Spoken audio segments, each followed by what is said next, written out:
Hi everyone, it is Natasha. Attention deficit disorder or attention deficit hyperactivity disorder is diagnosed as a range of behavioral disorders occurring primarily in children, including symptoms such as poor concentration, hyperactivity, and impulsivity. The diagnostic features of ADD-ADHD usually begin in early childhood. The difference between the two diagnoses is the presence of hyperactive impulsive behaviors. ADHD occurs in many cultures, in about 5% of children and 2.5% of adults.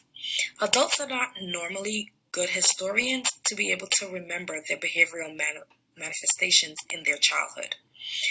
Adults with ADHD, with the attention and the restlessness, impulsivity, may remain problematic even when the hyperactive behaviors has left.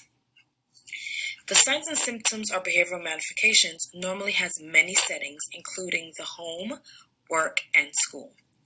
Some associated features with ADD-ADHD are mild delays in language, motor, and social development, a low frustration or tolerance, irritability, or mood liability.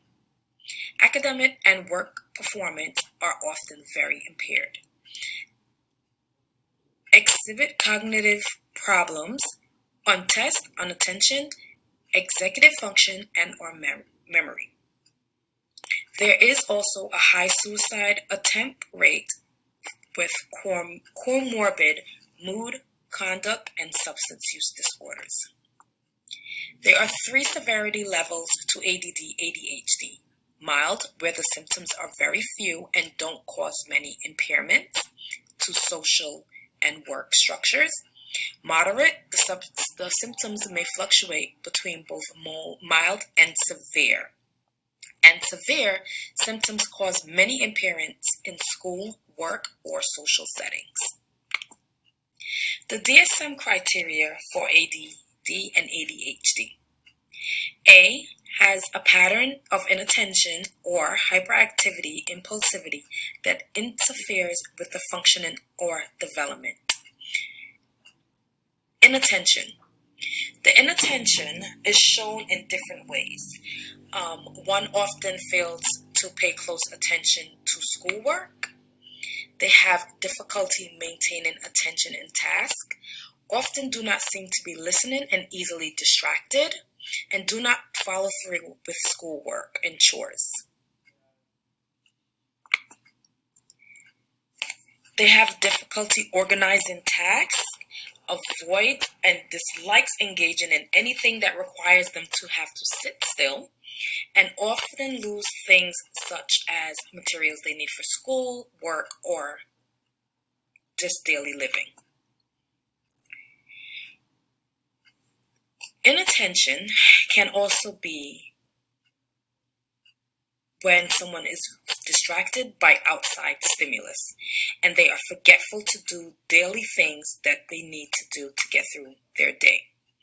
In the hyperactivity and impulsivity section of the DSM criteria, it shows that a person with ADD or ADHD often fidgets or taps, leaves their seats in situations when they're supposed to be remaining seated, run or climb into situations that it is not appropriate, often play or engage in leisure activities quietly.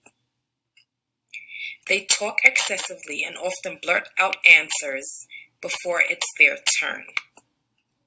They also have difficulty waiting their turn and often interrupts or intrudes on the conversations of others. Other criteria is several inattentive or hyperactive impulsive symptoms which are present before the age of 12 years old. Several inattentive or hyperactive impulsive symptoms are present in 2 or more settings, meaning home, work, out with friends, or just other activities. There is a clear evidence that the symptoms interfere with and reduce the quality of social, academic, and occupational functioning. The symptoms do not occur exclusively during the course of schizophrenia or any other psychotic mood and are better explained by another mental disorder. ADD and ADHD have many differential diagnoses. With ADD, as with oppositional defiant disorder, there is no show of aggression towards others. In intermittent explosive disorder, they are not opposing to conforming or have an issue doing what someone asks. The fidgetiness and restlessness are not repetitive as with autism. Although preoccupation could be a sign of anxiety, a person with ADD/ADHD, the preoccupation does not present with worry. Although children with ADD/ADHD exhibit significant mood changes in the same day, a manic episode, as in bipolar, will last 4 or more days.